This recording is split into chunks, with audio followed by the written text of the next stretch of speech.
She leaned across the worn bar top, voice barely audible over the jukebox. "Please, I need help. Someone's been watching me."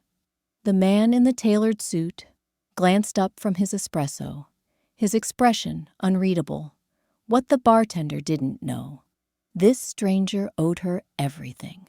The storm battered the windows of Lucia's wine bar like an angry fist. Elena Rossi polished the same glass for the fourth time, her eyes flicking toward the entrance every few seconds. Across the narrow street, barely visible through the sheets of rain, a figure stood beneath the flickering lamppost. He'd been there for nearly 3 hours. "Girl, you're going to polish right through that crystal," Rosa called from the kitchen, her gravelly voice cutting through the vintage music. "We closed 20 minutes ago. Go home." Elena's hand shook as she set down the glass. "Just a few more minutes." "You said that half an hour ago." Rosa emerged, pulling off her stained apron. She was 58, built like a retired opera singer, and had an instinct for trouble that bordered on supernatural. Her gaze followed Elena's to the window. "Him again?" Elena nodded. "4th night in a row." Rosa's jaw clenched. "I'm calling the police." "No." Elena's response came too quickly. "Last time they just questioned him. He told them he was waiting for a taxi. They believed him. At 1 a.m? In the rain?" Rosa snorted. "The cops in this neighborhood couldn't find water if they fell off a boat." The door chimed. Both women froze. A man entered, rain cascading from his charcoal overcoat. He was perhaps 45, with distinguished gray at his temples and features that looked carved from Carrara marble, all precision and controlled beauty. He moved with the quiet confidence of someone who'd never been told no. Dante Ferrara didn't acknowledge either of them. He never did. For the past 4 months, he'd been coming to Lucia's every Monday and Wednesday, always ordering the same thing, espresso and whatever antipasto remained, always sat at the corner table facing the entrance, always left exactly $52 on the table, $35 for food and drink he barely touched, $17 as a tip. Elena had Googled him once, curious about the generous stranger who never spoke. The search returned nothing. No LinkedIn, no Facebook, no public records whatsoever. Like he was a ghost. That should have been her first warning. "Good evening," Rosa said, her protective instincts flaring. "We were just closing." "Espresso," Dante said quietly, settling into his usual spot. His voice was smooth, cultured, with the faintest trace of a Sicilian accent. "Please." Rosa looked at Elena, eyebrows raised in a silent question. "You want me to stay?" Elena shook her head. If the man outside was going to make his move, Rosa's presence wouldn't change anything. The older woman reluctantly grabbed her purse and headed for the back exit, leaving Elena alone with the only customer who'd ever made her feel protected without saying more than 5 words. She prepared the espresso with trembling hands, her mind racing. Through the window, she could still see the hooded figure, watching, waiting. This was insane. She didn't know Dante Ferrara, didn't know if he'd help, or laugh, or simply walk away. But something in the way he carried himself, the way his eyes constantly scanned the room like a bodyguard, told her he wasn't ordinary. And desperate times demanded desperate choices. Elena carried the espresso to his table, set it down, and then did something unprecedented. She slid into the seat across from him. Dante's dark eyes lifted from his phone, surprise flickering across his features, before his expression returned to its usual, careful neutrality. "I apologize," Elena whispered, leaning forward. Her heart hammered so violently, she was certain he could hear it. "I know this is strange, and you don't know me, but—" Her voice fractured. "Help me. Please. Someone keeps following me." She watched Dante's gaze shift past her shoulder to the window. Something changed in his face. Not fear, not anger, but a cold assessment that made her shiver. "The man across the street," he said. It wasn't a question. "Yes, for 4 nights now. He followed me from the metro station. He knows where I work. I think he knows where I live." The words rushed out. "The police won't do anything until he actually does something.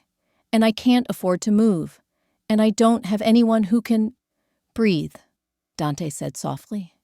Elena gasped, realizing she'd been holding her breath. Dante pulled out his phone and typed something rapidly. Within seconds, the door chimed again. A massive man in a dark suit entered, easily 2 meters tall, built like a professional weightlifter, with a face that suggested he'd been in too many fights and won them all. He didn't acknowledge Elena's existence. "Boss," the giant said. "Paolo," Dante said calmly, never taking his eyes off Elena. The man across the street.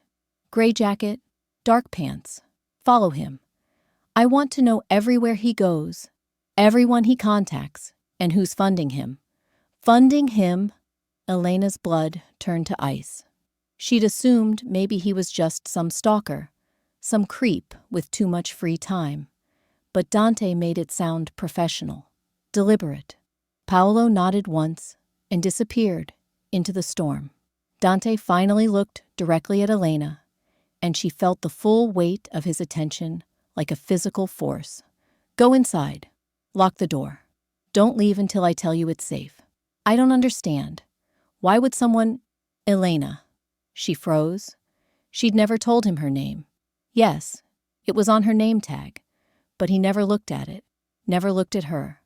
"Trust me," Dante said, his voice carrying a strange gentleness that didn't match the intensity in his eyes.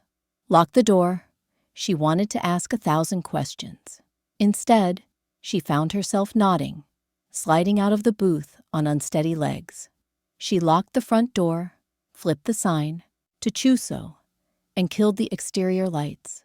Through the rain-streaked window, she watched Dante sit perfectly motionless, sipping his espresso like he had all the time in the world, like there wasn't a stalker across the street, like he hadn't just dispatched a mountain of a man into the storm on her behalf. Who was he? Elena's phone buzzed. Unknown number. "Stay away from the windows." D. She looked up. Dante was watching her now, phone in hand. He nodded once, then gestured toward the kitchen. Elena backed away from the glass, her mind spinning. Across the street, the hooded figure shifted nervously, finally noticing that something had changed. He started walking, not toward the bar, but away from it, quickly, looking over his shoulder, running. But Paolo was already behind him, a shadow in the rain, closing the distance with frightening speed. Elena's legs gave out. She sank onto a stool behind the bar, her whole body shaking. This was real. This was happening. And somehow, the quiet stranger, who came for espresso twice a week, had just saved her life without even standing up. "Who are you, Dante Ferrara? And more terrifyingly, why did you already know my name?" The rain had softened to a drizzle by the time Dante's phone buzzed. Elena watched from behind the bar as he read the message, his expression unreadable. Then he stood, buttoning his coat with careful precision. "He's gone," Dante said, walking toward the bar. "Paolo will make sure he doesn't return tonight." Elena's hands were still shaking as she gripped the counter. Who was he? Why was he? "I don't know yet." Dante's eyes met hers, and something in his gaze made her breath catch. Not menacing, but searching, like he was trying to solve a puzzle. "But I'll find out. Why are you helping me?" The question came out as barely a whisper. Dante was quiet for a long moment. Then he did something unexpected. He smiled.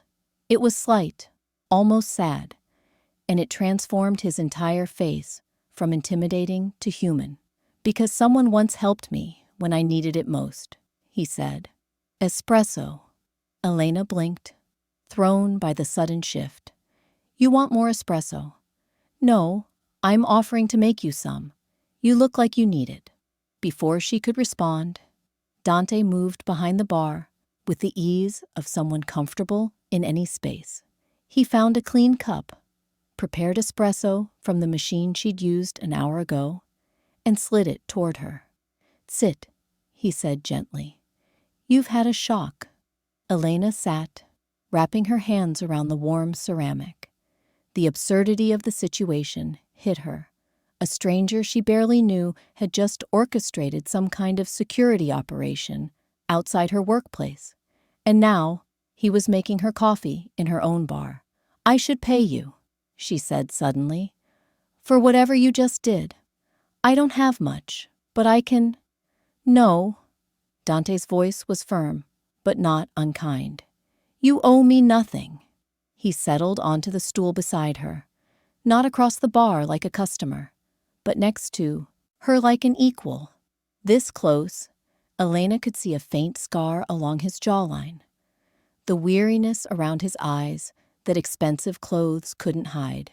You've been coming here for months, Elena said, but you never really looked at me before tonight, until you knew my name. Something flickered across Dante's face. Recognition. Regret. I've always noticed you, he said quietly. I just wasn't sure if you remembered me. Elena's heart skipped. Remembered you. We've never. And then it hit her. The memory came rushing back like a flood. 7 months ago. The coastal highway.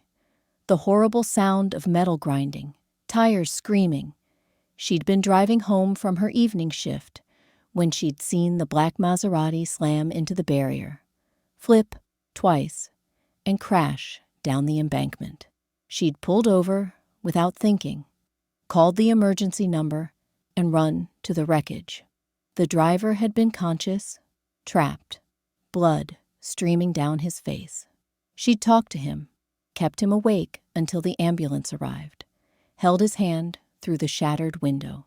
Oh my God, Elena breathed. That was you. Dante nodded slowly. But you looked so different. The blood, the darkness. I couldn't see. Elena's mind raced. The paramedics said you were being taken to San Giovanni. I tried to visit the next day, but they said no one by that name was admitted. They took me somewhere else, Dante said carefully. Somewhere private. Elena studied his face, really seeing him for the first time. Yes, there it was.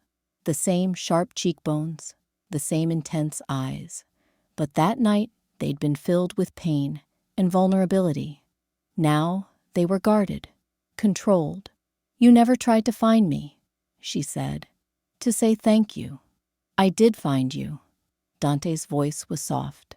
That's why I come here. I wanted to make sure you were safe. Safe from what? Dante turned his espresso cup in slow circles, choosing his words carefully.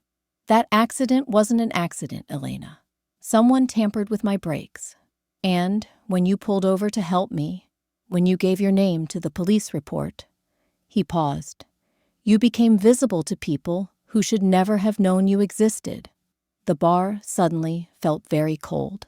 Are you saying? Elena's voice cracked. That man outside, he was there because of you. I'm saying I don't know yet, but I'm going to find out. Dante reached into his coat and pulled out a business card. It was black, expensive looking, with only a phone number embossed in silver. If anything happens, anything at all, you call this number, day or night. Elena took the card with numb fingers. Who are you really? Someone who pays his debts, Dante said, standing. He pulled out his wallet and placed 2 crisp $50 notes on the counter. That's too much. It's not enough. Dante headed for the door, then paused with his hand on the handle. Elena, that night on the highway, when you held my hand through the window, do you remember what you said to me? Elena thought back. She'd been terrified, talking just to keep him conscious. I think I said, "Don't you dare die on me tonight." Not that. Dante smiled again. That same sad smile. You also said, "Someone's waiting for you to come home. They need you to fight." Do you remember that? She did now. I was just trying to keep you awake. I didn't know if... My daughter, Dante interrupted quietly. Julia. She's 9. She lost her mother the year before. His voice grew rough. You were right. She needed me to fight. So I did. Before Elena could respond, he opened the door and stepped into the drizzle. A black Mercedes materialized from the darkness, and Dante climbed into the back seat.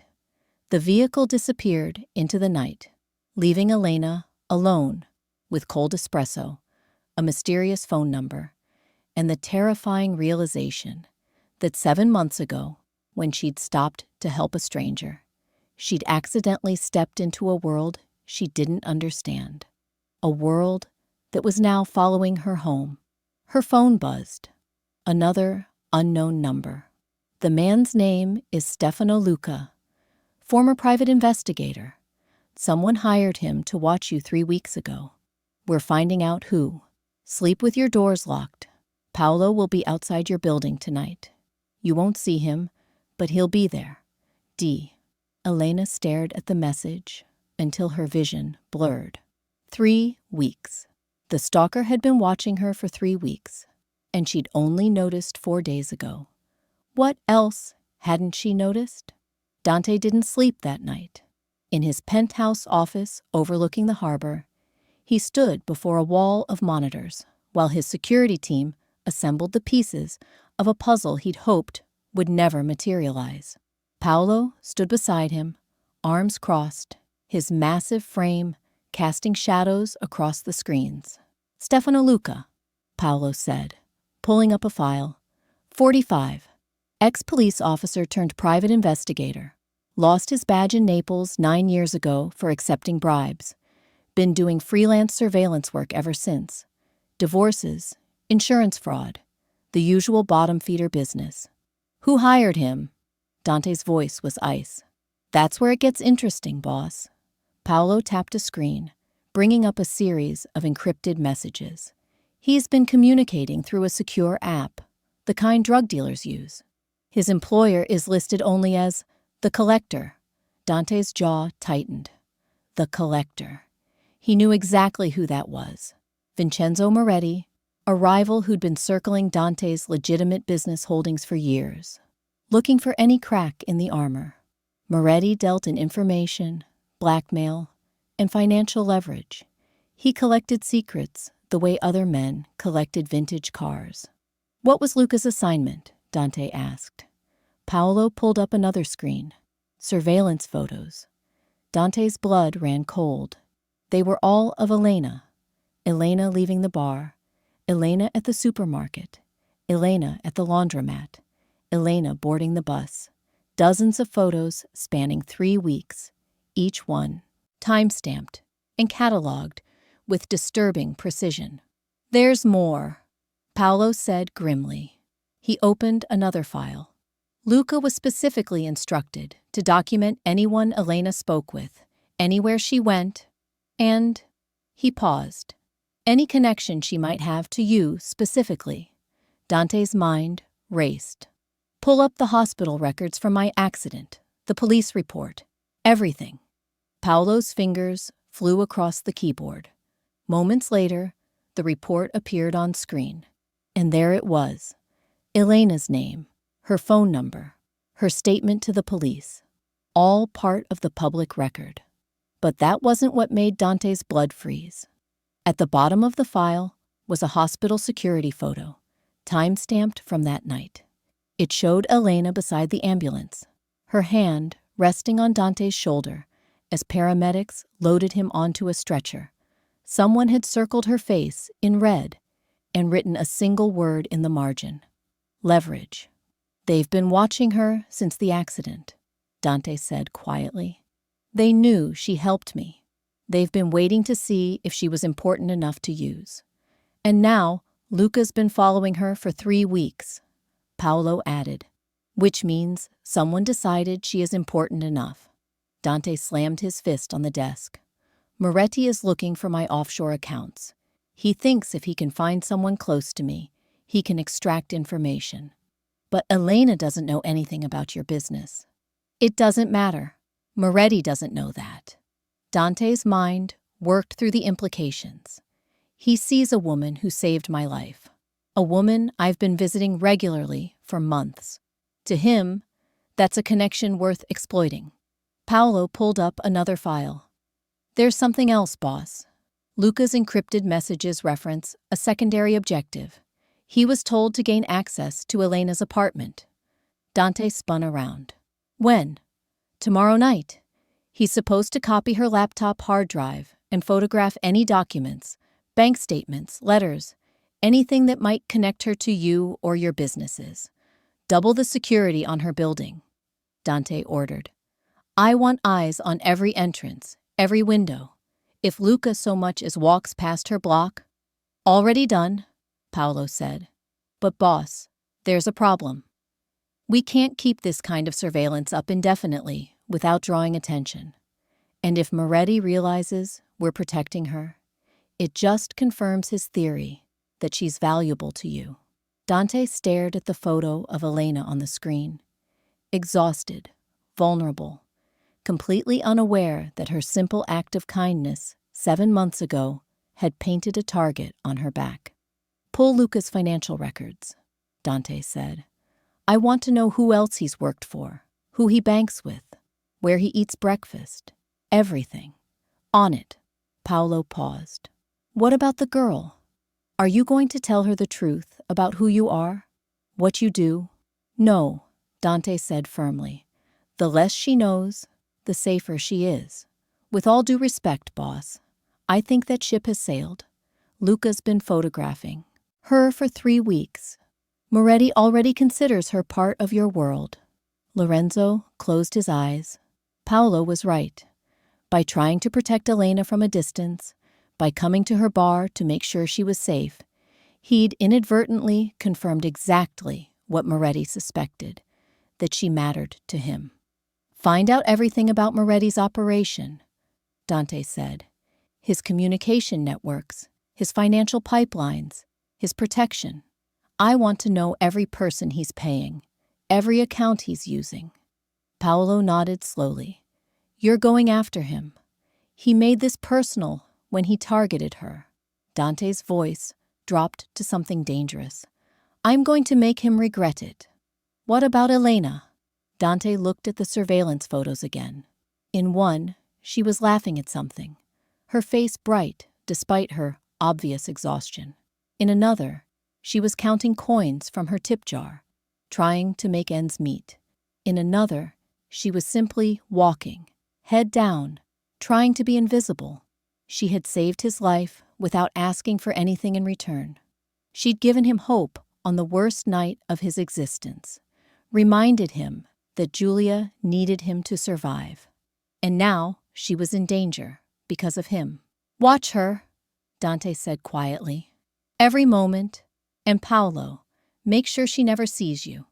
If Elena realizes how deep this goes, if she understands what kind of world she stumbled into. He trailed off. She'll run, Paolo finished. Or worse, Dante said. She'll think she can handle it alone. Paolo headed for the door, then stopped.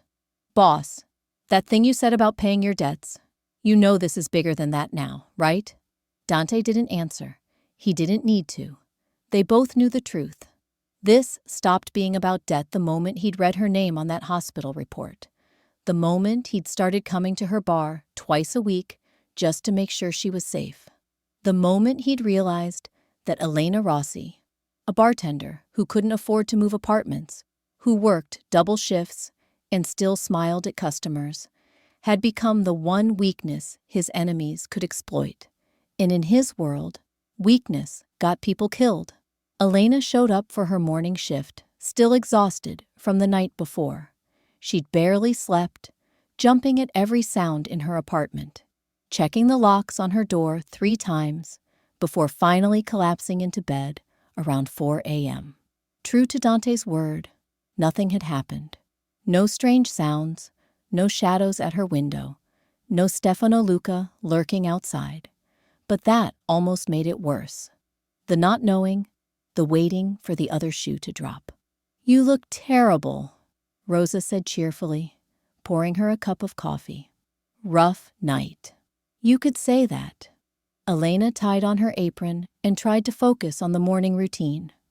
Refill napkin dispensers, check the wine stock, smile at customers, pretend everything was normal, but nothing was normal anymore. Around noon, during the lunch rush, Rosa pulled her aside near the kitchen. "Hey, weird question. Did you ever figure out that thing with the rent?" Elena frowned. "What thing? You know how Bianchi suddenly stopped breathing down your neck about being late?" Rosa wiped her hands on her apron. 4 months ago, you were sweating bullets about getting evicted then. "Nothing. I figured you worked something out with him." Elena's stomach dropped. "I didn't work anything out. He just stopped asking." "Well, somebody did something." Rosa shrugged. Maybe he finally grew a heart. Their landlord, Carlo Bianchi, was a shark in a cheap suit, who'd never grown a heart in his entire miserable life. He charged too much for too little and threatened eviction at the slightest delay. Elena had been late 3 times last year, and he'd taped eviction notices to her door each time. Bright orange papers designed to humiliate. But Rosa was right. 4 months ago, Bianchi had suddenly stopped the threatening calls, stopped the notices. She'd been so relieved she hadn't questioned it. 4 months ago, right around the time Dante Ferrara had started coming to the bar. "I need to make a call," Elena said, already untying her apron. "Now, we're slammed. 5 minutes, please, Rosa." She ducked into the back office, a cramped space that smelled like old receipts and wine corks. Her hand shook as she dialed Bianchi's number. He answered on the 3rd ring. "Yeah, Mr. Bianchi, it's Elena Rossi from apartment 3C. I wanted to ask about my rent. You haven't been cashing my checks for the past 4 months." "That's because they're no good," Bianchi said. "Account's been paid in full by the property investor." Elena's heart hammered. "What property investor?" "How should I know? Some holding company bought out half the building 7 months ago. They've been covering certain tenants directly. You're one of the lucky ones. Don't look a gift horse in the mouth." "What's the name of the company?" Bianchi sighed, like she was wasting his precious time. "Hang on." She heard papers rustling. "Here it is. Ferrara Holdings. Why?" The phone nearly slipped from Elena's hand. "Hello? You still there?" "Yeah," Elena managed. "Thanks." She hung up and stared at the wall, her mind reeling. Dante hadn't just been watching over her. He'd been paying her rent for 4 months, behind her back. "That son of a bitch," she whispered. The lunch shift dragged by in a blur. Elena smiled mechanically at customers, took orders, delivered food, but inside she was boiling. Every kind gesture, every quiet moment sitting at his table, every time he looked at her with those sad, knowing eyes, it had all been a lie. Or worse, pity. She didn't need his charity, didn't want his money. She'd survived just fine before Dante Ferrara crashed his car and decided to play guardian angel. By closing time, her anger had crystallized into something sharp and focused. When the last customer left and Rosa headed home, Elena stayed behind, cleaning tables she'd already cleaned, waiting. At 8:47 p.m., right on schedule, Dante walked through the door. He looked tired, more tired than usual. His suit was still perfect, his expression still controlled, but there were shadows under his eyes that hadn't been there before. "Elena," he said, offering that slight smile. "Sit down," Elena said flatly. Dante's smile faded. He slid into his usual booth, watching her with careful attention. Elena walked over and dropped a stack of papers onto the table. Every rent check from the past 4 months, returned by Bianchi that afternoon, marked, account paid in full. You want to explain this? Her voice shook with barely controlled fury. Dante looked at the checks, then back at her. I can explain. You've been paying for my life behind my back. 4 months of rent. How much was it? 5,000? 6? It doesn't matter. It matters to me. The words exploded out of her. I'm not some charity case you get to rescue because you feel guilty about a car accident. I don't need you to save me, Dante. I was doing fine on my own. Were you? Dante's voice was quiet, but sharp. You were 3 weeks from eviction when I stepped in. You were working 70-hour weeks and still couldn't make rent. That's not fine, Elena. That's drowning. That was my choice, my life. Elena felt tears burning her eyes and hated herself for it. You had no right. I had every right. Dante stood, his composure cracking for the first time. You saved my life. You kept me alive for Julia. And when I found out you were struggling, when I saw you working yourself to death in this place, he gestured around the shabby bar. What was I supposed to do? Nothing? Yes, nothing. That's exactly what you were supposed to do. Elena's voice broke. Because now I'm in your debt, and I can't pay you back. And that man was following me because of you. And she stopped. Dante's expression had gone very still. What did you say? He asked carefully. That man, Stefano Luca, he was following me because of you, wasn't he? Because I pulled you out of that car. Because I became, what did you call it? Visible. The pieces were clicking together now, ugly and sharp. You didn't pay my rent out of kindness. You did it because you felt responsible, because saving your life put me in danger. Dante said nothing, which was answer enough. Oh my God, Elena breathed. That's why you kept coming here. Not to check on me, to protect me from threats I didn't even know existed. She laughed bitterly. And paying my rent? That wasn't generosity. That was insurance. Keep me stable. Keep me in one place. Make me easier to watch. That's not, Dante started. Get out, Elena said coldly. Elena, you need to understand. Get out of my bar. Her voice was steel now. Take your money, take your guilt, and leave me alone. Dante stared at her for a long moment. Then he reached into his jacket and pulled out an envelope, placing it carefully on the table. That's a bank check for $21,000, he said quietly. 4 months of rent, plus interest, plus compensation for the invasion of your privacy. Consider us even. He walked toward the door, then paused. But Elena, the danger doesn't disappear because you're angry at me. Stefano Luca works for someone who wants to hurt me by hurting people I care about. Whether you like it or not, you're on that list now. I never asked to be on any list. No, Dante agreed softly. You didn't, but you became one of the few good things in my world the night you held my hand and told me to fight. And I'm sorry, but I can't just walk away from that. He left, the door chiming softly behind him. Elena stood alone in the empty bar, staring at the envelope on the table, more money than she'd seen in her entire life. She picked it up slowly, then walked to the trash can and held it over the garbage. Her hand wouldn't move. I'm drowning, she realized.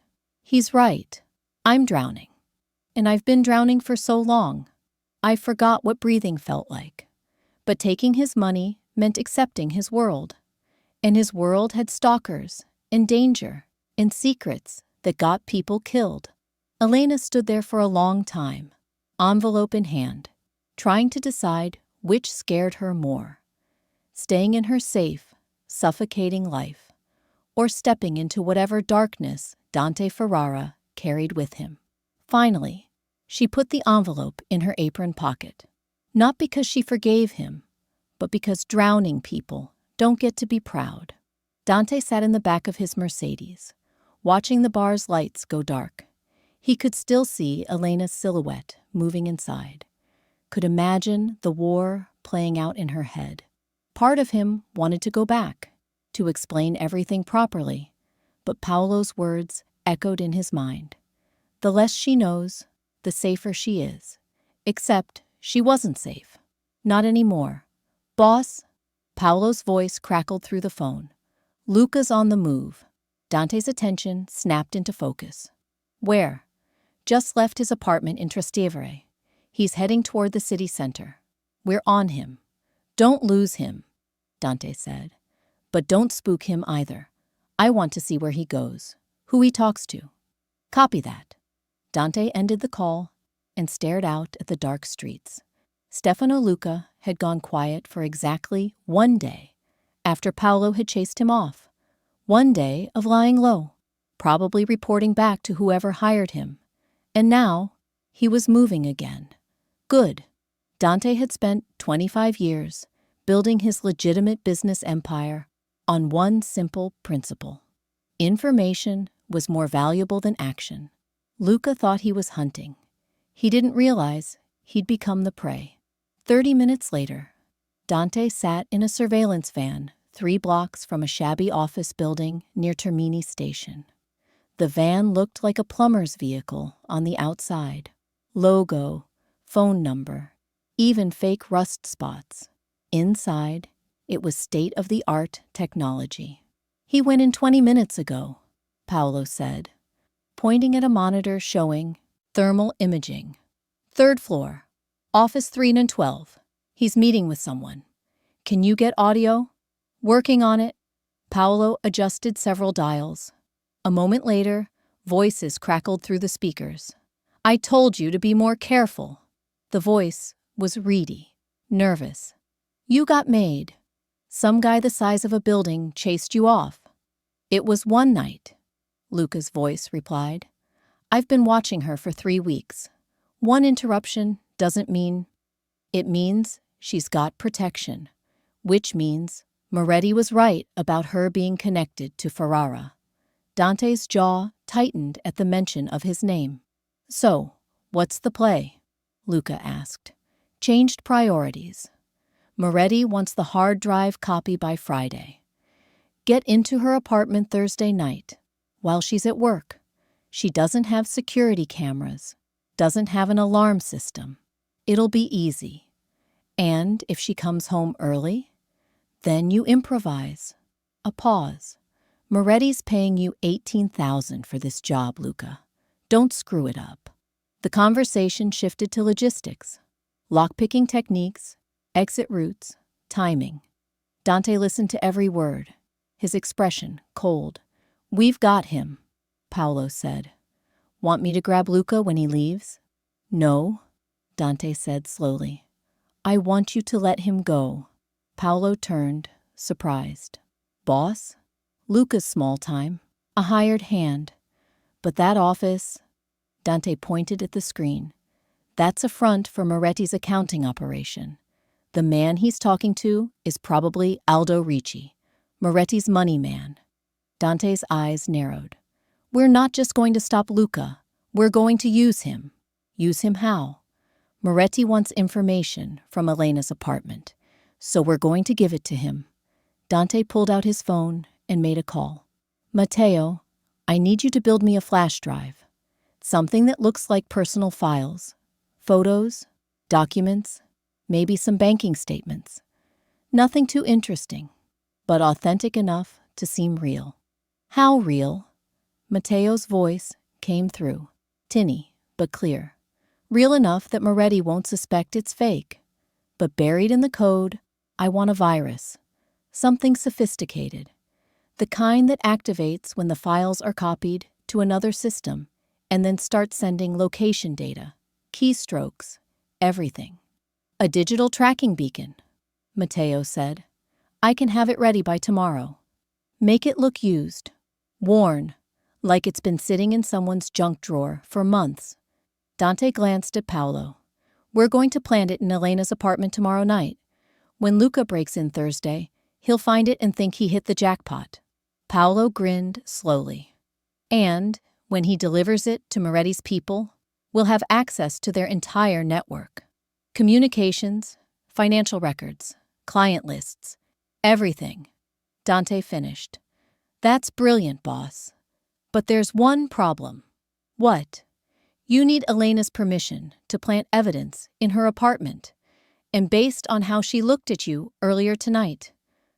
Paolo trailed off meaningfully. Dante was quiet for a moment. She doesn't need to know. Boss, I'll handle it. Dante's voice was firm. Tomorrow morning, I'll have someone from a fake property management company call her. Building inspection, routine maintenance, something plausible. She'll let them in. They'll plant the drive in a desk drawer, and she'll never know it was there. Paolo looked uncomfortable. You're using her as bait without telling her. I'm protecting her, Dante corrected. If this works, we'll have everything we need to destroy Moretti's operation. No more stalkers, no more surveillance, no more danger. She'll be safe, and she'll never have to know how much danger she was actually in.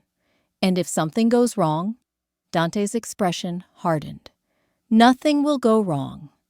I'll have 6 men watching her apartment Thursday night. If Luca so much as looks at Elena wrong, they'll pull him out before he can blink. On the monitor, Luca emerged from the building and climbed into a beat-up Fiat. Paolo's surveillance team followed at a careful distance. Track him until he's home. Then pull back, Dante ordered. I don't want him paranoid. He needs to feel confident about Thursday. You really think Moretti is going to fall for this? Vincenzo Moretti has spent 6 years trying to find leverage against me, Dante said. He's desperate, which makes him sloppy. When Luca shows up with files from Elena's apartment, files that suggest she's been helping me hide offshore accounts, Moretti won't be able to resist. He'll plug that drive into his system personally, and then we own him.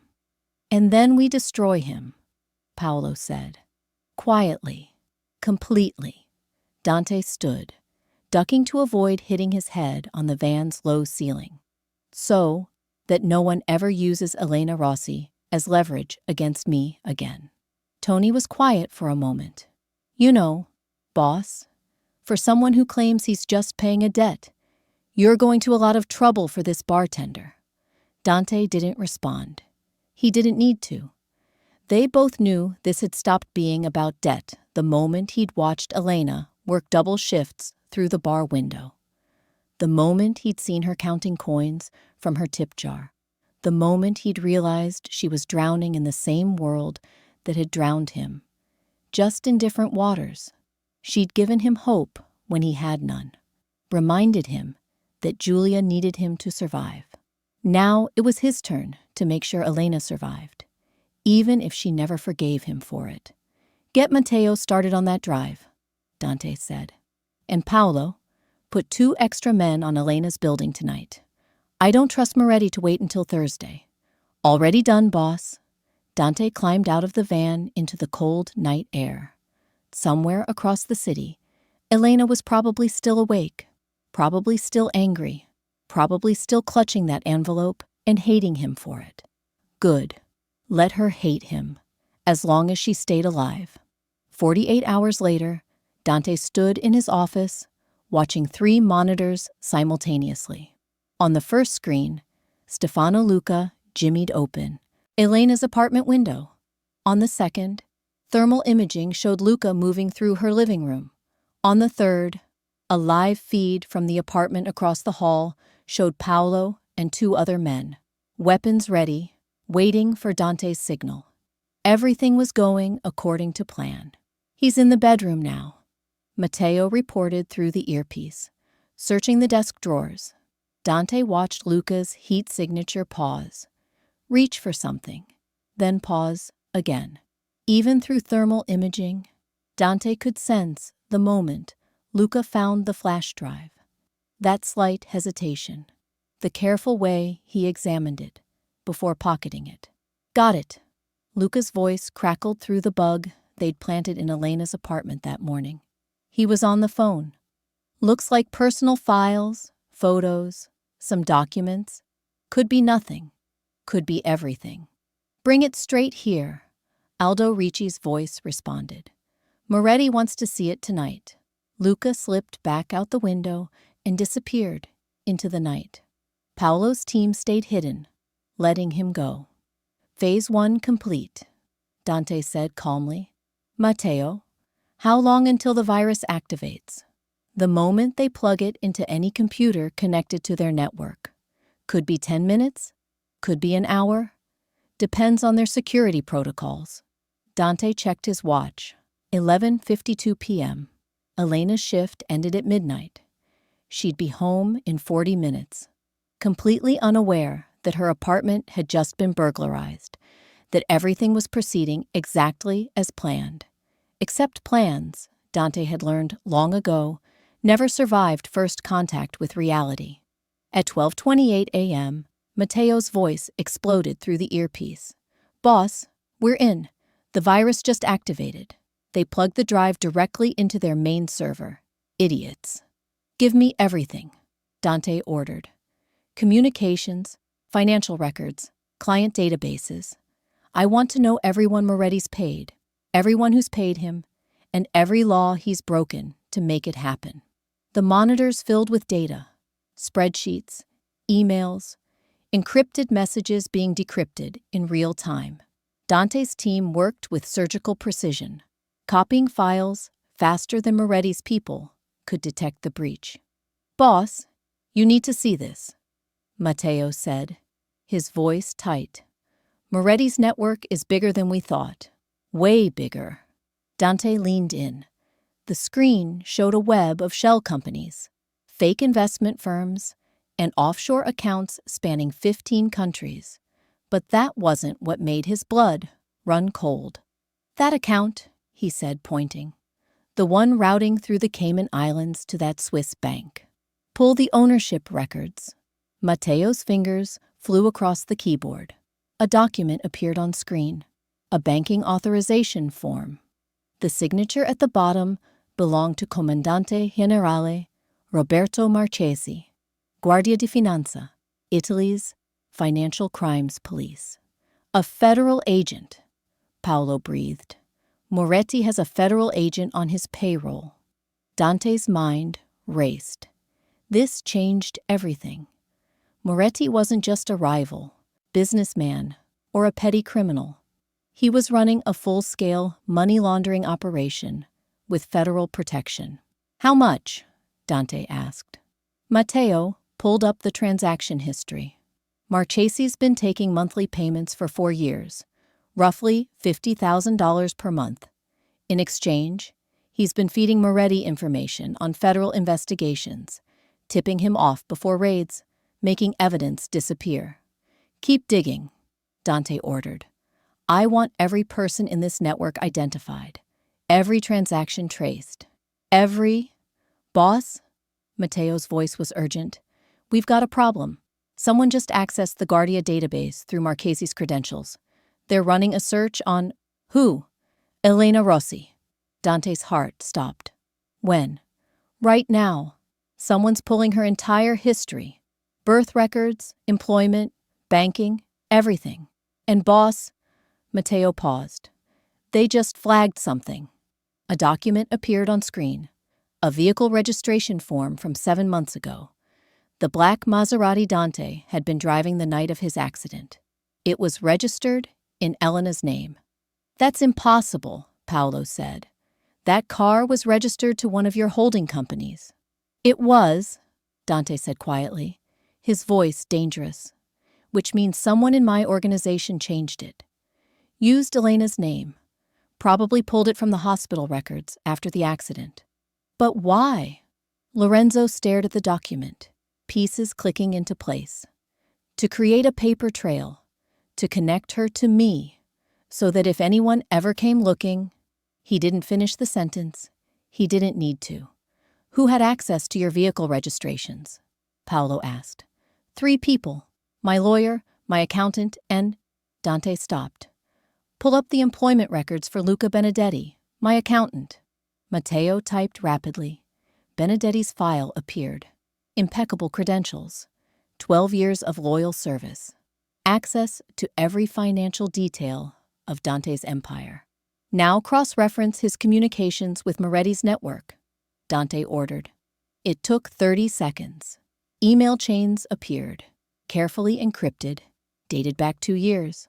Benedetti had been feeding Moretti information about Dante's business operations, his offshore holdings, his legitimate investments, and 7 months ago, after the accident, Benedetti had used Elena's name to register the Maserati, creating a false connection that would make her look complicit in whatever illegal activities Moretti suspected Dante of conducting. That son of a… Paolo growled. He set her up, Dante said coldly. Made it look like Elena and I were working together, hiding assets, laundering money. If Moretti or the Guardia ever moved against me, Elena would go down too. His voice dropped to something lethal. Insurance. Benedetti created insurance for himself by making Elena look guilty. What do we do? Dante was quiet for a long moment, staring at Elena's name on that fraudulent registration form. She was already drowning in her own problems. Late, rent, double shifts, barely surviving. And now, because of him, because of a traitor in his organization, she was implicated in federal crimes she knew nothing about. Pull everything on Benedetti, Dante said. Every file, every transaction, every communication. I want proof of his betrayal, airtight and documented. And then, he paused. Then we give it to someone who can use it. Dante picked up his phone and dialed a number he'd hoped never to use. Capitano Elena Serra, Guardia di Finanza. She's clean. I've had her vetted. She's been trying to build a case against Moretti for years. But Marchesi's been sabotaging her from the inside. You're going to the federal police? Paolo sounded shocked. I'm going to give Capitano Serra everything she needs to arrest Marchesi, destroy Moretti's network, and make Benedetti disappear into federal prison for the next 25 years. Dante's expression was carved from ice, but quietly. No press, no public trials, no headlines. Just 3 men who vanish from the board like they never existed. Boss, if you go to the Guardia, they'll dig into your business too. My business is clean. Dante cut him off. It's been clean for 6 years. I made sure of it after Isabella died, after Giulia was born. Everything legitimate, everything documented. He paused. The only dirty thing in my world was Benedetti. And now he's not even that anymore. He's just evidence. Matteo pulled up more files. Boss, Moretti's organization is massive. If we take him down, we're talking 60 arrests, maybe more. Federal agents, accountants, lawyers. Good, Dante said coldly. Burn it all. Every name on that list. I want delivered to Capitano Serra with enough evidence to bury them. He checked his watch. 1:03 a.m. And I want it done before Elena wakes up tomorrow morning. What about her? Paolo asked. She needs to know about the car registration, about Benedetti using her name. She will know, Dante said, but not from me. Capitano Serra will contact her tomorrow as part of the investigation. Elena will learn that she was set up, that the registration was fraudulent, and that the people responsible are already in custody. You're still protecting her, Paolo observed, even from the truth about how deep this goes. Dante didn't deny it. On one of the monitors, he could see Elena's apartment. Dark, quiet, peaceful. She was probably asleep, completely unaware that in the last hour her name had been cleared, her enemies identified, and a federal investigation launched that would reshape the criminal landscape of Rome, all without her lifting a finger. Contact Capitano Sarah, Dante ordered. Tell her we have a gift, and tell her that one of the conditions of receiving it is that Elena Rossi is listed as a witness under duress, not a suspect. Her name gets cleared publicly and permanently.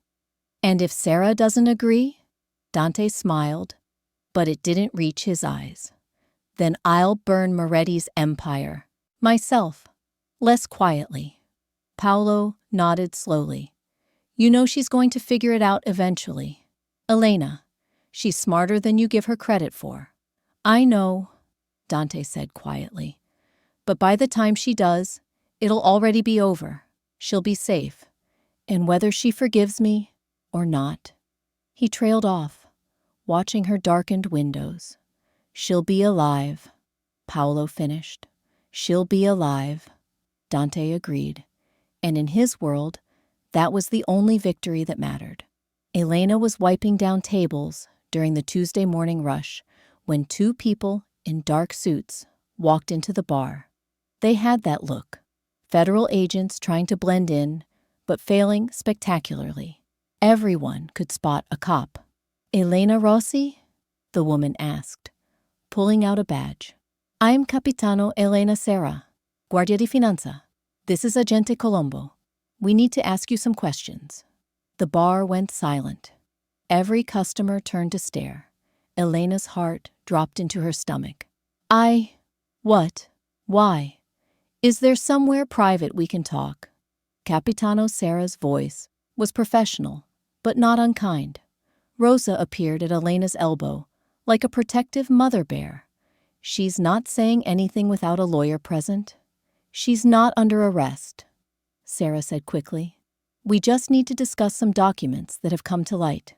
She looked at Elena. Ms. Rossi, are you aware that you're listed as the registered owner of a 2023 Maserati Quattroporte?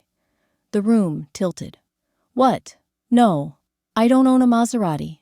I don't even have a car. Sarah pulled a document from her briefcase and laid it on the counter. Elena stared at the vehicle registration form in disbelief. There was her name, her address, her signature. Except that wasn't her signature. It was close, but the loops were wrong. The pressure different.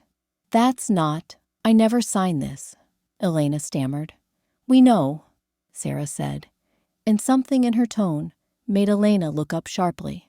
Ms. Rossi, 7 months ago you were involved in a traffic accident. You pulled over to help a man whose vehicle had crashed. Do you remember that? Yes, but I don't understand what. The vehicle in question was a black Maserati Quattroporte, the same one listed on this registration form. Sarah paused. Someone used your personal information from the hospital records to fraudulently register that vehicle in your name. You're a victim of identity theft. Elena sank onto a stool, her legs giving out. Who would do that? We're not at liberty to discuss the details of an ongoing investigation, Agente Colombo said, but we need you to come to our offices and make a formal statement. Am I in trouble? Elena's voice came out small, frightened. Sarah's expression softened. No, you're a witness, not a suspect. But this registration form has tied you to several individuals currently under federal investigation. We need to establish that you had no knowledge of or involvement with their activities. What individuals? What activities? Elena felt like she was drowning again, the walls closing in. The man you helped that night, Sarah said carefully. Dante Ferrara. What's your relationship with him? Elena's mouth went dry. He comes into the bar sometimes. I don't really know him.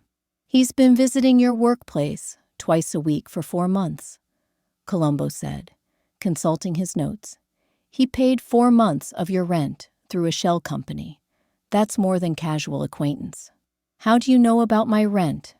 Elena's voice rose. Have you been watching me? Ms. Rossi, please calm down, Sarah said. We're trying to help you, but we need to understand the nature of your relationship with Ferrara. Has he ever asked you to hold documents for him? Move money? Sign anything? No, nothing like that. Elena's hands shook. I barely know the man. He just drinks espresso and leaves big tips. That's it. The agents exchanged glances. Sarah pulled out another document. This is a bank transfer receipt showing $21,000 deposited into your account 2 days ago. The funds originated from an account linked to Dante Ferrara. Can you explain that? Elena wanted to scream. The envelope. She'd deposited it yesterday, desperate to catch up on bills, to breathe for just 1 month without drowning. And now it looked like evidence of something criminal. It was rent money, Elena said, her voice breaking. He paid my rent without asking, and I was angry, so he gave me the money back. That's all it was. That's a lot of money for rent repayment, Colombo noted. He added interest or something. I don't know. Tears burned Elena's eyes. I'm not a criminal. I helped someone after a car accident. And now you're treating me like We're not treating you like anything, Sarah interrupted gently. But you need to understand. The people who falsified this registration are dangerous. They used your name to create a connection between you and Ferrara. If we hadn't discovered it, you could have been charged as an accomplice in money laundering, tax evasion, and several other federal crimes. The room spun. I could go to prison for helping someone. Not anymore, Sarah assured her. We've verified that the registration is fraudulent. Your signature was forged, likely by someone with access to hospital records. We're currently investigating several individuals, including a Luca Benedetti, who worked as Ferrara's accountant. Elena pressed her hands to her face. This couldn't be happening. She just wanted to help someone bleeding in a wrecked car. How had that turned into federal agents, forged documents, and criminal investigations? I need you to come with us, Sarah said, standing. We'll take your statement, get your signatures verified, and begin the process of clearing your name officially. And if I refuse, then you remain a person of interest in an active investigation, Colombo said flatly. Your choice. It wasn't a choice at all. 4 hours later, Elena sat in a gray Guardia di Finanza interview room, her head pounding. She'd told them everything. The accident, Dante's visits to the bar, the stalker, the rent payments, all of it. They'd recorded every word, had her sign a dozen forms, and taken fingerprints to prove she'd never touched the fraudulent registration. Sarah walked her out personally. You're free to go. We'll be in touch if we need anything else. But for now, you're cleared of any wrongdoing. What about Dante? Elena heard herself ask. Is he in trouble? Sarah's expression was unreadable. Mr. Ferrara's business affairs are complicated, but I can tell you this. He's not the one who put you in danger. One of his employees did, without his knowledge. That employee is currently in federal custody. Elena nodded, numbly. Outside, the afternoon sun felt too bright, the street too loud. She checked her phone. 9 missed calls from Rosa, 4 from unknown numbers, 1 text message sent an hour ago. I'm sorry. D. Elena stared at those 3 words until they blurred. Dante had known. He'd known about the registration, about the Guardia, about all of it. And he hadn't warned her, hadn't prepared her. She dialed his number, the one from the black business card she'd kept in her pocket. He answered on the first ring. Elena, the Guardia just spent 5 hours interrogating me about a car I've never seen, registered in my name by someone I've never met. Her voice was ice. Did you know? A long pause. Yes. When? 3 days ago. Elena closed her eyes. 3 days. He'd known for 3 days, and let her walk into that bar completely blindsided. Why didn't you tell me? Because you were already angry at me. And because Dante's voice was heavy. Because I was handling it. I wanted it resolved before you ever had to know. Handling it. Elena laughed bitterly. By letting the Guardia ambush me at work? By letting me think I might go to prison? You were never going to prison. I made sure of that. You made sure. The fury rose in her chest. You don't get to make sure of things in my life, Dante. You don't get to pay my bills, fix my problems, and decide what I do or don't need to know. Elena, no, I'm done. Her hand tightened on the phone. Whatever you think you owe me, whatever guilt you're carrying, consider it paid. Stay away from me. Stay away from the bar. Just stay away. She hung up before he could respond. On the street corner, Elena stood still, breathing hard, trying not to cry. Around her, the city moved on, cars honking, people rushing past. The world spinning like nothing had changed. But everything had changed. 7 months ago, she'd pulled over to help a stranger. And now she was tangled in federal investigations, forged documents, and a life that felt increasingly not her own. Dante didn't go to the bar that week, or the week after. He kept his distance, respected Elena's wishes, even as every instinct screamed at him to make sure she was safe. Paolo's men maintained surveillance from a distance, far enough that she'd never notice, close enough to respond if anything happened. Nothing did. With Luca Benedetti in federal custody, Comandante Marchesi suspended pending investigation, and Vincenzo Moretti's entire network under Guardia scrutiny, the immediate threat had evaporated. Elena was safe. She was also furious, betrayed, and wanted nothing to do with him. Dante told himself that was acceptable. Better she hate him from a distance than die grateful up close. But late at night, when Julia was asleep and the penthouse was quiet, he found himself staring at his phone, remembering the sound of Elena's voice breaking when she'd said, "I'm done." "You're sad again," Julia observed one evening, looking up from her homework. At 9 years old, she was too perceptive for her own good, or his. "Just thinking, Principessa." "About the lady from the bar?"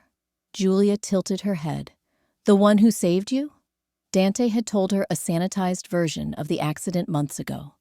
A helpful stranger, nothing more. He hadn't mentioned the complications that followed. "What makes you think that?" "Because you're sad. And you're only sad about 2 things. Mama and things you can't fix." Julia put down her pencil. "Did you break something with the bar lady?"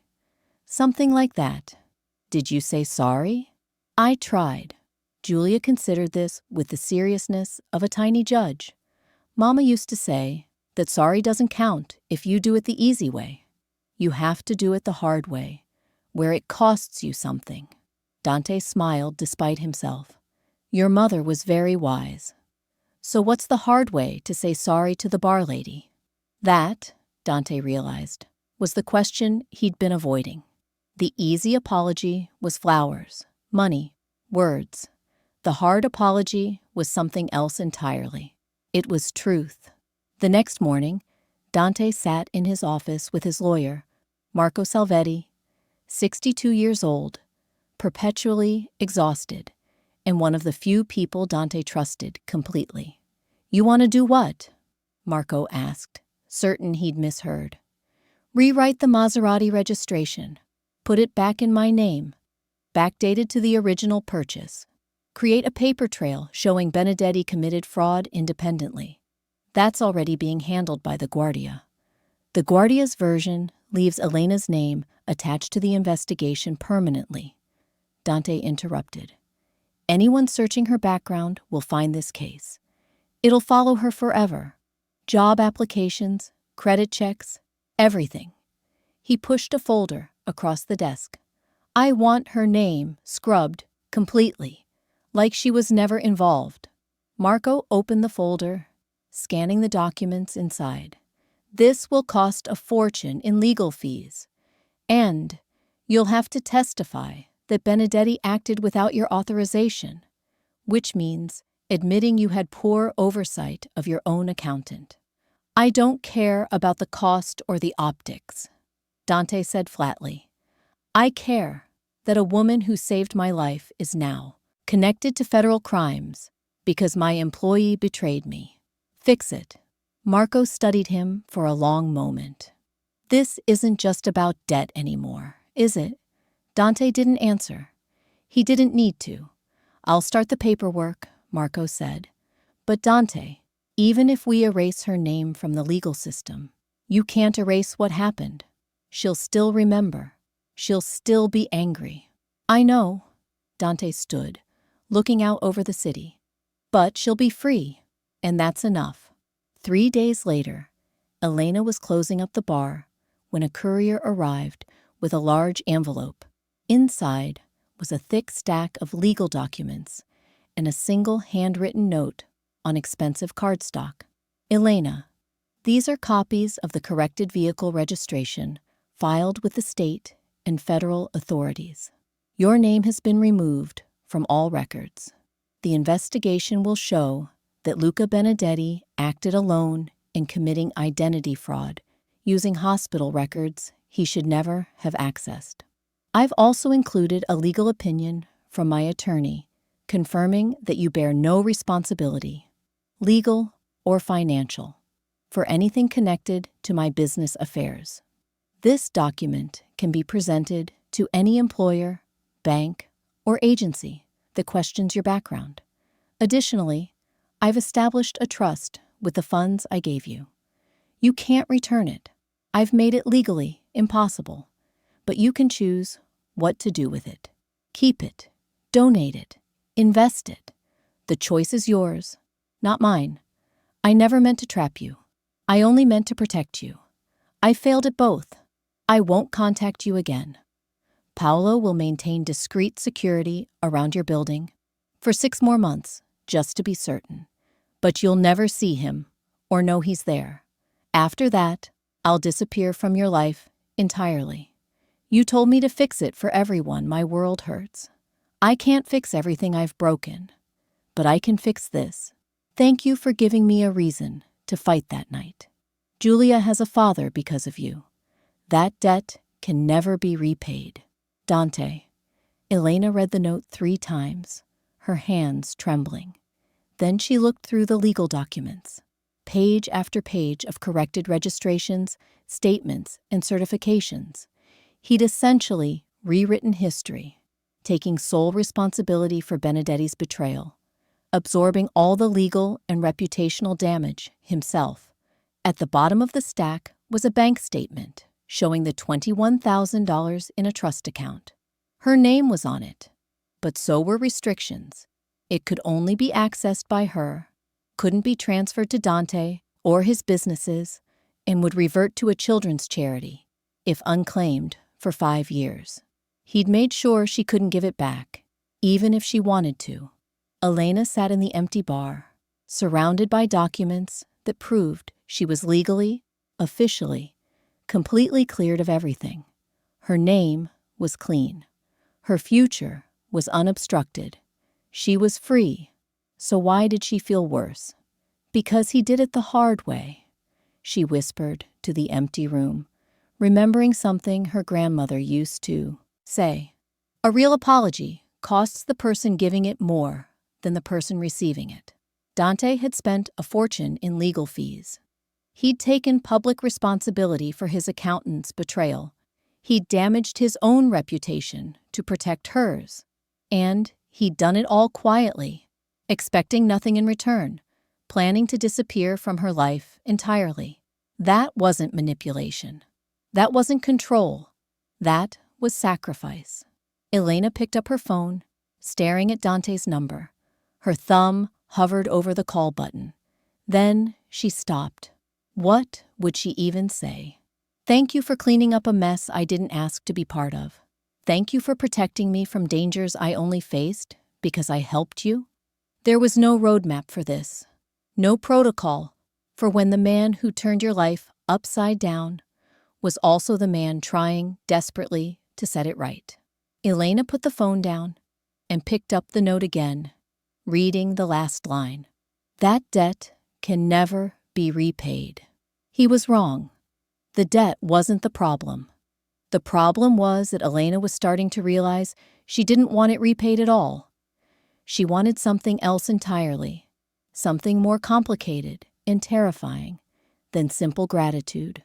She wanted to understand him, to know why a man who could command federal investigations and rewrite legal documents still sat alone in a bar booth twice a week, drinking espresso he never finished. She wanted to know about Julia, about the wife he'd lost, about the life that had made him so careful, so controlled, so desperately alone despite all his power. But wanting those things meant stepping back into his world. And his world had stalkers, corrupt accountants, and federal investigations. His world was dangerous. His world had already hurt her once. Elena folded the note carefully and slipped it into her apron pocket, right next to the black business card she'd never thrown away. Not today, she decided. She wouldn't call him today, but maybe tomorrow, or the day after, because the hard truth was that Dante Ferrara had saved her life just as surely as she'd saved his. Not from a car crash, but from drowning in a life that was slowly suffocating her. And that debt, that one might actually be worth repaying. Dante didn't sleep the night he sent Elena those documents. He sat in his office, watching financial markets on 3 continents, waiting for the carefully constructed dominoes to begin falling. Vincenzo Moretti's empire was built on borrowed time and stolen money. Dante intended to collect both.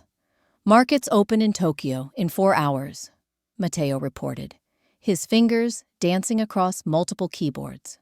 Everything's in position. Final check, Dante ordered. Walk me through it. Matteo pulled up a complex flowchart on the main screen. Moretti's primary revenue comes from his loan operation, fake agencies that charge predatory interest rates to desperate people. He launders the profits through shell companies in Luxembourg before investing in legitimate businesses. Where's he most vulnerable? His credit base. The entire operation depends on continuous cash flow. If his lenders lose confidence, Matteo smiled grimly. The whole thing collapses. Dante nodded. And the journalist, Francesca Neri, La Repubblica Financial Crimes Division. She's been investigating predatory lending for 3 years. I've anonymously sent her complete records of Moretti's loan operation. Names, addresses, interest rates, fake company registrations, everything. When does the story run? Tomorrow morning. Front page of the business section.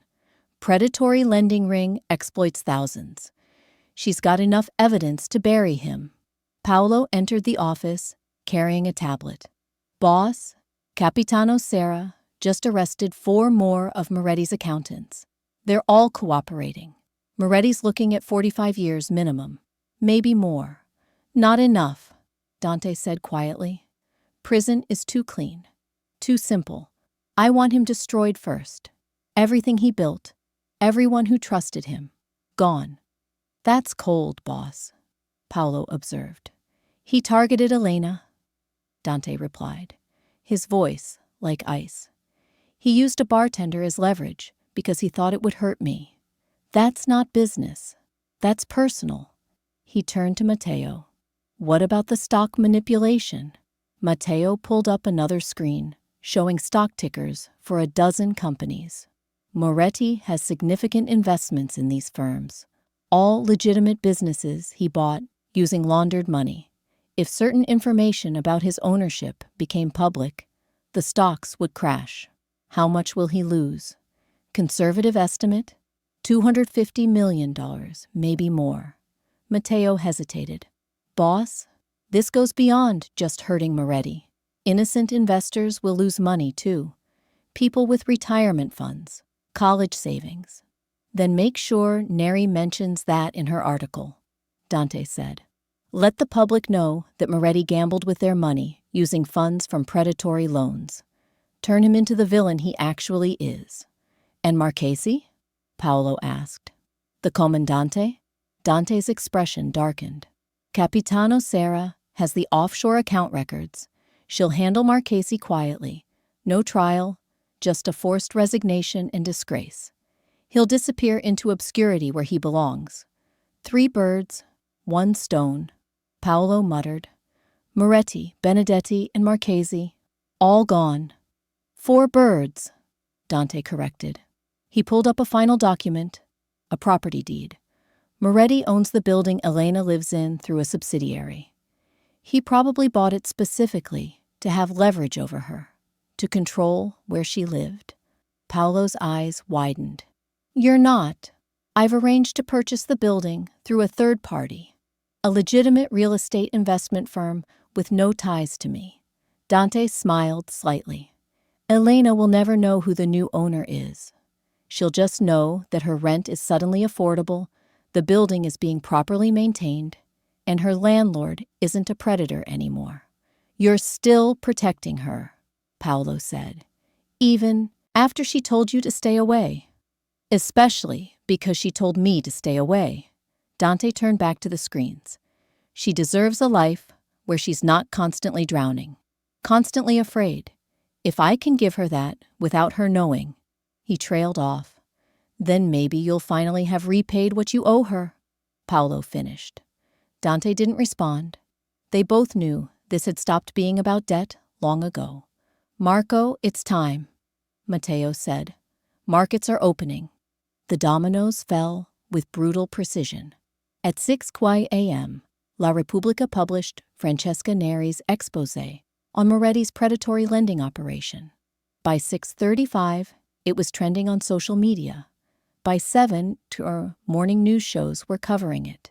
At 8:20 a.m., 4 major investment firms announced they were divesting from Moretti's companies. By 9:30, stock prices were in freefall. At 10:45 a.m., Consob, Italy's securities regulator, announced a formal investigation into Moretti's business practices. By noon, Vincenzo Moretti had lost everything. Dante watched it unfold from his office, tracking each collapse with clinical detachment. This was what he did. Not violence, not threats, but information, the careful manipulation of data, perception, and public opinion. Moretti had built his empire in shadows. Dante simply turned on the lights. It's done, Matteo reported. Moretti's credit lines are frozen. His investors are fleeing. His legitimate businesses are collapsing under scrutiny. Everything he built is gone. And the loan victims? Dante asked. Neri set up a victims fund. Donations are already pouring in. They'll get restitution. Maybe not all of it, but enough to help. Paolo walked in, looking satisfied. Just got word from Serra. Marchesi resigned an hour ago. Quiet agreement. He walks away, but never works in law enforcement again. His reputation is destroyed. Benedetti's pleading guilty to all charges in exchange for a reduced sentence, Matteo added. He'll still get 18 years minimum. Dante nodded slowly, feeling something close to peace for the first time in months. His enemies destroyed, Benedetti imprisoned, Elena safe, her name cleared, her future secured.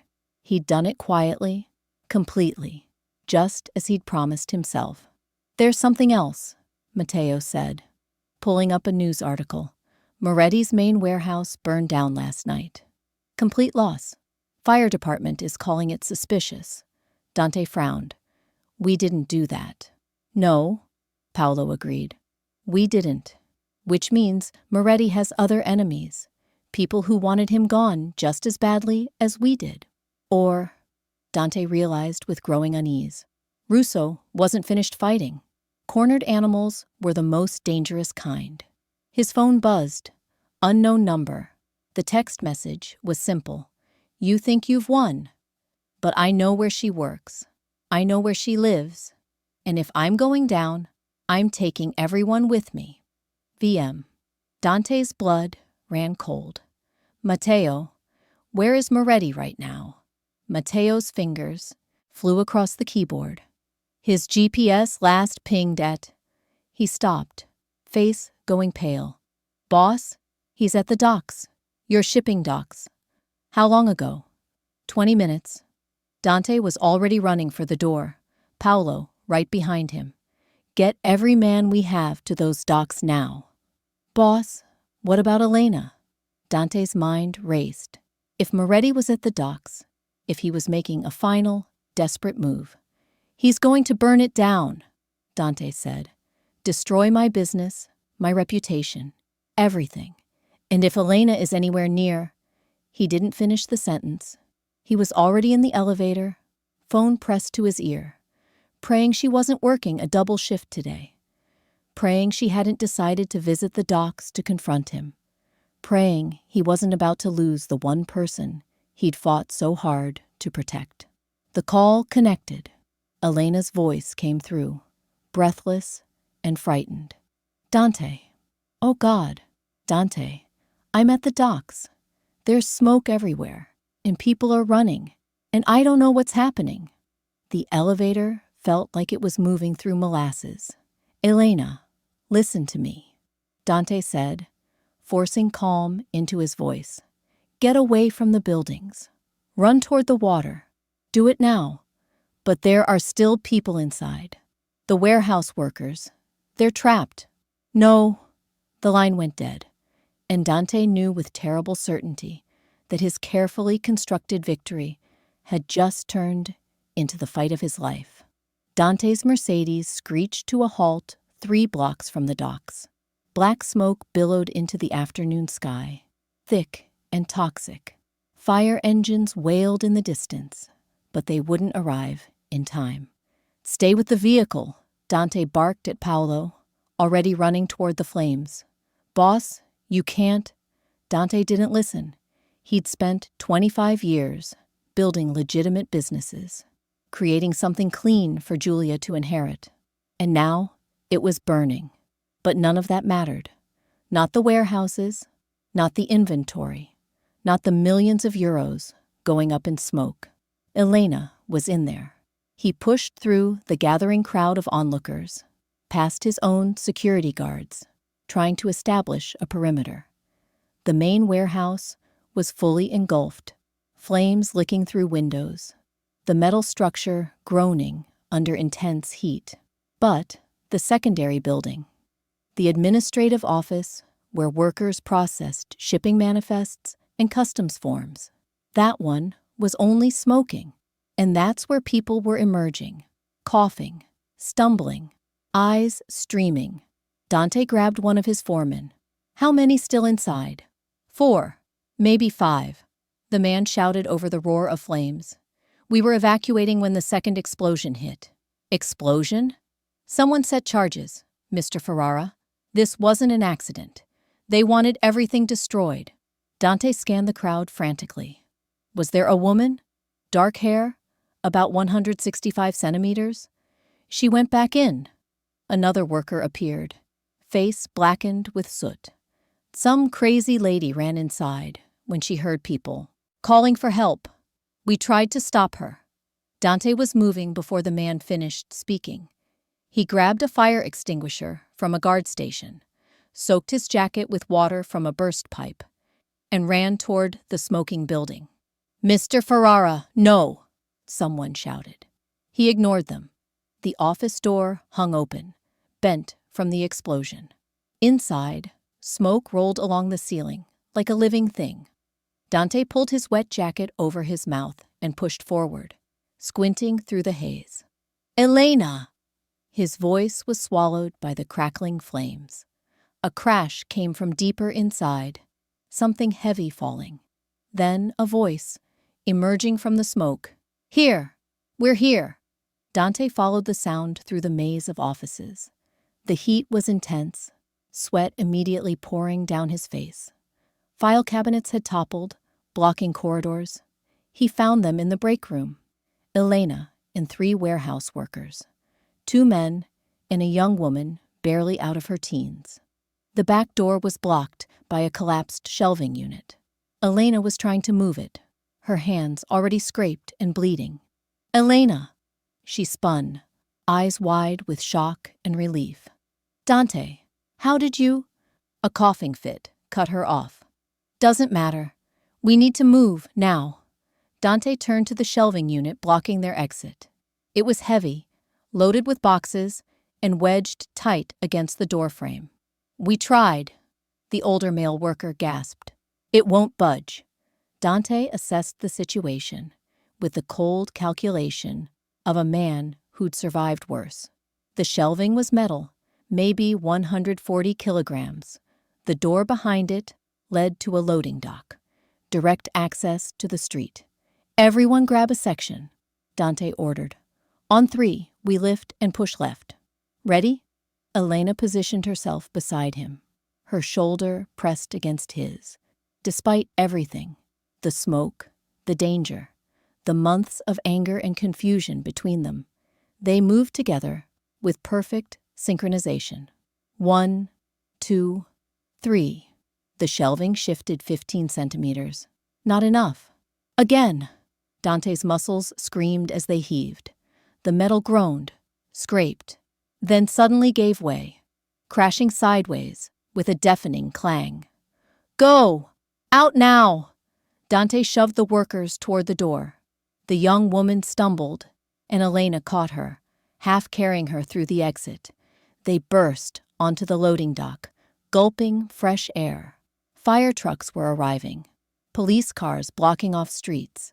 Dante's security team swarmed forward, helping the workers down from the platform. Dante turned back. The building's interior was now fully engulfed. They'd made it out with seconds to spare.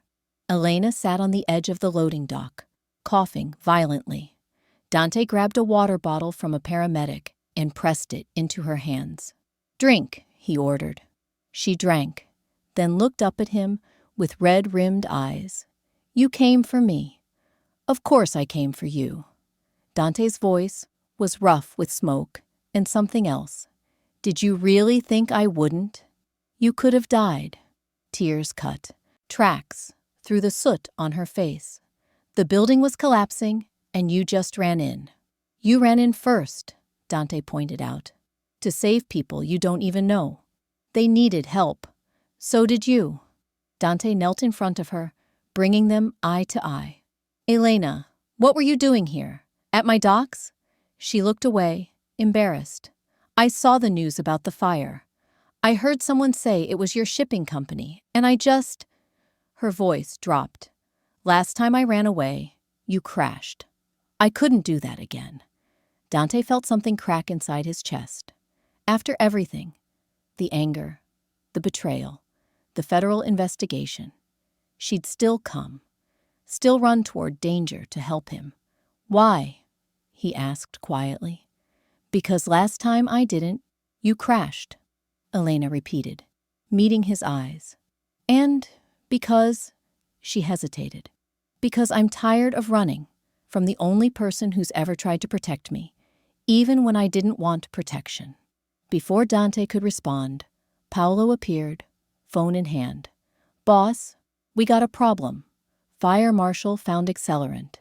This was definitely arson, and surveillance caught someone fleeing the scene before the fire started." "Who?" Paolo turned his phone around, showing security footage. The figure running from the warehouse was familiar. Vincenzo Moretti himself. "He was supposed to be under surveillance," Dante said. "Posted bail 3 hours ago." Paolo's expression was grim. "Must have had money hidden somewhere we didn't find."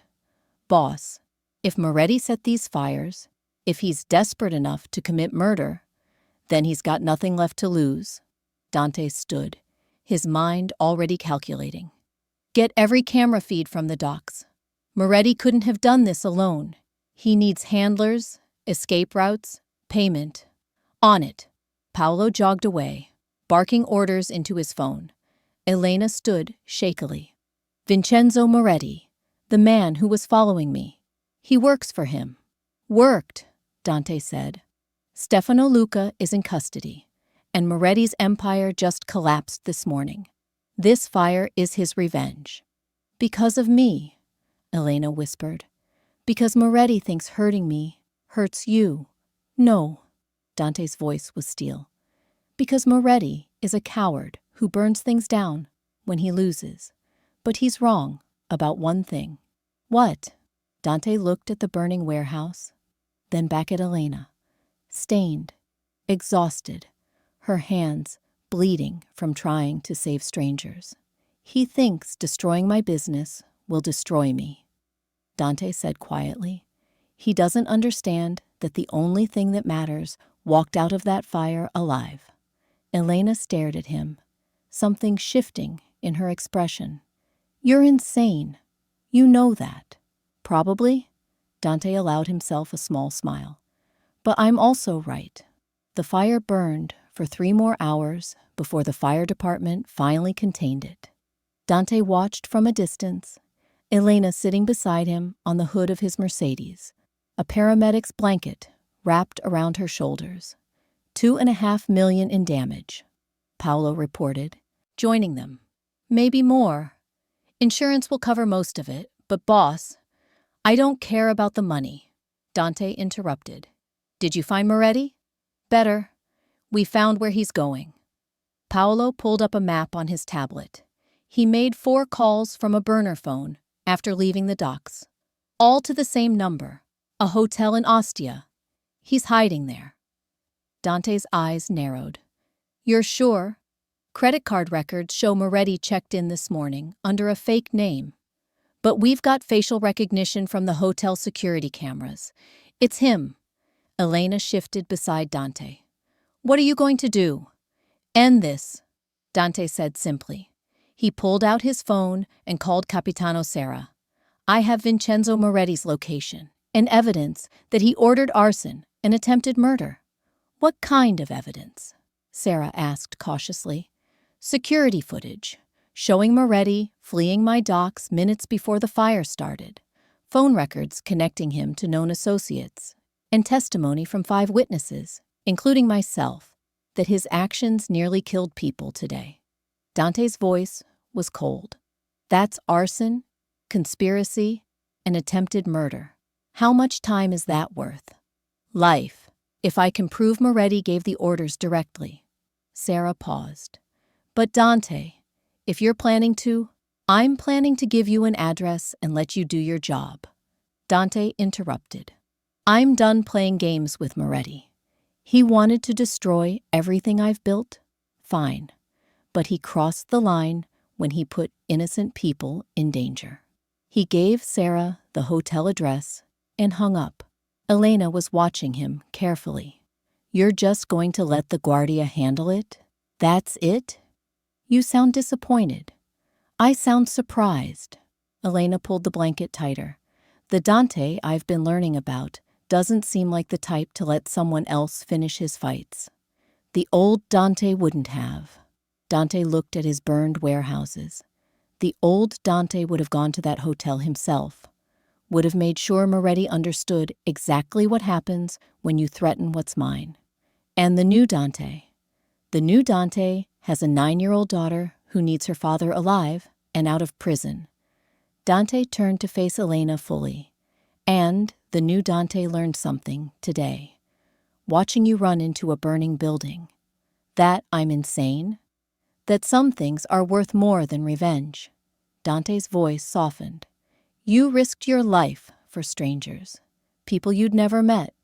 And when I asked why, you said, because last time I ran, you crashed. Elena looked away. I was scared. I wasn't thinking clearly. You were thinking perfectly clearly. Dante reached out, gently turning her face back toward him.